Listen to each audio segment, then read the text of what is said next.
Hello बच्चों, let's see this question. The function y equals to f of x is the solution of the differential equation dy by dx plus xy upon x square minus 1 is equals to x raised to power 4 plus 2x upon square root of 1 minus x square in minus 1 comma 1 satisfying f of 0 equals to 0 then integration minus of root 3 by 2 to root 3 by 2 f of x dx is इसकी value हमें यहाँ पे find करनी है. Well अगर हम equation देखें तो इक्वेशन क्या है dy by dx plus x upon x square minus 1 into y is equal to x raise to power 4 plus 2x upon square root of 1 minus x square. ये क्या बन गई? एक लीनियर डिफरेंशियल इक्वेशन बन गई. तो लीनियर डिफरेंशियल इक्वेशन में अब हम क्या करेंगे कि इंटीग्रेटिंग फैक्टर फाइंड करेंगे. ओके तो यहां से अगर हम देखें तो ये इंटीग्रेटिंग फैक्टर जो होगा हमारा वो क्या होगा e raise to in power integration minus x upon 1 minus x square d x which is equals to, अब यहाँ पे ये क्या हो जाएगा e raise to the power 1/2 log of 1 minus x square. यानी कि इसकी अगर हम देखें तो ये क्या हो जाएगा इसकी पावर में चला जाएगा 1/2. तो ये यहाँ से आ गया टर्म तो ये क्या बन गया equal to integration square root of 1 minus x square. ये हमारा इंटीग्रेटिंग फैक्टर आ गया. तो यहाँ से अब इक्वेशन क्या बनेगी हमारी? जो डिफरेंशियल इक्वेशन बनेगी वो बनेगी y of y into integrating factor that is 1 minus x square. ये टर्म आएगी यहाँ पे y इंटू ये टर्म क्या होगी? अब ये जो पूरी इक्वेशन बनेगी हमारी वो बन जाएगी y into integration 1 minus x square is equals to integration of x raise to the power integration of 1 minus x square into, अब यहाँ पे मल्टीप्लाई में क्या होगा x अपॉन ये यहाँ पे रिमेनिंग टर्म थी हमारी x upon 1 minus x square x raise to the power 4. Okay x raise to the power 4 plus 2x upon square root of 1 minus x square dx. ये terms तो आपस में cancel out हो जाएगी.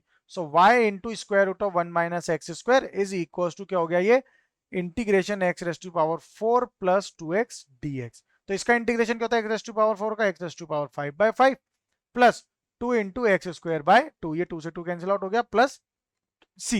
ये हमारी इक्वेशन आ जाएगी. अब हमें यहाँ गिवन है एफ ऑफ 0 इक्वल्स टू क्या है 0 है. तो एफ ऑफ 0 इक्वल टू 0 यानी कि x और y दोनों 0 पुट कर देंगे तो क्या हो जाएगा 0 into square root of 1 minus 0 is equal to 0 plus 0 plus c. Therefore c is equal to 0. ये हमारी c की वैल्यू आ जाएगी. अब आगे अगर हम देखें तो c की वैल्यू आ गई यहां से. तो यहाँ पे अब जो इक्वेशन बनेगी वो हमारी क्या बनेगी square root of 1 minus x square into y is equal to x raise to power 5/5 plus x square. ये इक्वेशन हमारी आएगी. अब हमें यहाँ पे फाइंड क्या करना है? यहाँ पे अगर हम इसे सिंप्लीफाइड फॉर्म में भी लिखें तो y के टर्म्स में इसे लिख सकते हैं x raise to power 5/5 plus x square upon square root of 1 minus x square which is equal to x raise to power 5 upon 5 times of 1 minus x square plus x square upon square root of 1 minus x square. हमें find करना है integration of minus root 3/2 से root 3/2 F of x dx. F of x क्या है? ये हमारी F of x term है. तो यहां से अब अगर इसे फाइंड करेंगे तो इसे लिख सकते हैं integration minus of root 3/2 to root 3/2. F of x की जगह क्या आ जाएगा x raise to power 5 upon 5 times of 1 minus x square plus x square upon integration 1 minus x square. अब एक टर्म हम यहाँ पे जो है स्पेसिफाई करेंगे कि अगर कोई integration minus a to a में गिवन है और वो ऑड फंक्शन है तो उसकी वैल्यू क्या होती है 0 होती है. यानी कि ये वाली टर्म तो हमारी 0 हो जाएगी. तो यहाँ पे क्या बचा इंटीग्रेशन? जो इंटीग्रेशन बचेगा यहाँ पे वो हमारा होगा 0 plus integration minus root 3/2 to root 3/2 x square upon square root of 1 minus x square. अब ये इवन टर्म है तो इवन टर्म्स को सॉल्व इंटीग्रेशन कैसे सॉल्व होगा? ये होगा 2 times of integration 0 to root 3/2 x square upon square root of 1 minus x square dx. अब x को यहाँ पे हम अज्यूम करेंगे let x is equal to sine theta. So it become dx equals to cos theta d theta. तो ये क्या बन जाएगा? अब ओनली इस पार्ट को हम यहाँ पे सॉल्व करते हैं. 2 को हम एक्सेप्शनल में रखेंगे. Let it be equation 1. Okay या फिर इसे कंटिन्यू भी लिख सकते हैं. तो यहाँ पे हम इसे कंटिन्यू लेते हैं. तो ये इक्वेशन बन जाएगी हमारी 2 times of integration 0 to pi by 3, because values भी यहाँ पे हम पुट करके देखेंगे। ओके, तो सबसे पहले अगर हम यहाँ पे थीटा पुट कर देते हैं, 0 पुट कर दें थीटा की जगह, तो cos 0 यानी कि यहाँ पे ये क्या होगा, साइन थीटा पुट कर रहे हैं इस वैल्यू टर्म में, तो x की जगह अगर हम 0 पुट कर देंगे तो साइन 0 क्या होगा, 0 यानी कि 0। देन √3/2 क्या होता है, पाई बाय 3 होता है, यानी कि 60 डिग्री एंगल पे होता है। तो यहाँ पे लिमिट चेंज हो जाएगी कैसे, 0 टू पाई बाय 3।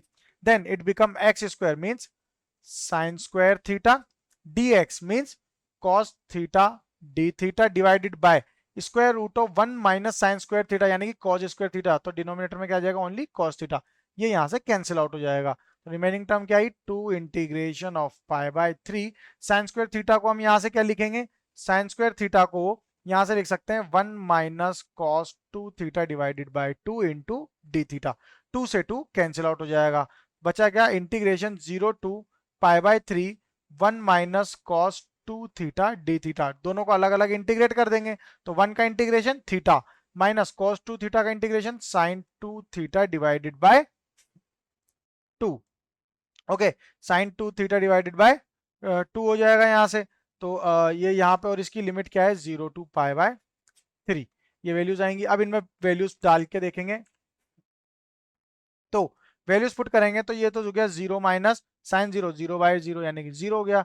तो पाई बाय 3 पुट करते हैं तो ये हो जाएगा pi by 3 minus sine 2 into pi by 3 यानी कि 2 pi by 3, sine 2 pi by 3 हो गया यहाँ से। तो साइन 2 पाई बाय 3 क्या होता है, √3/2। ओके, तो यहाँ पे ये क्या हो जाएगा, √3/2 अपॉन में 2 है, तो √3/2 into 2 which is equal to pi by 3 minus √3/4। This is our final answer. Now let's check the option pi by 3 minus √3/4, that is option B. Best of luck.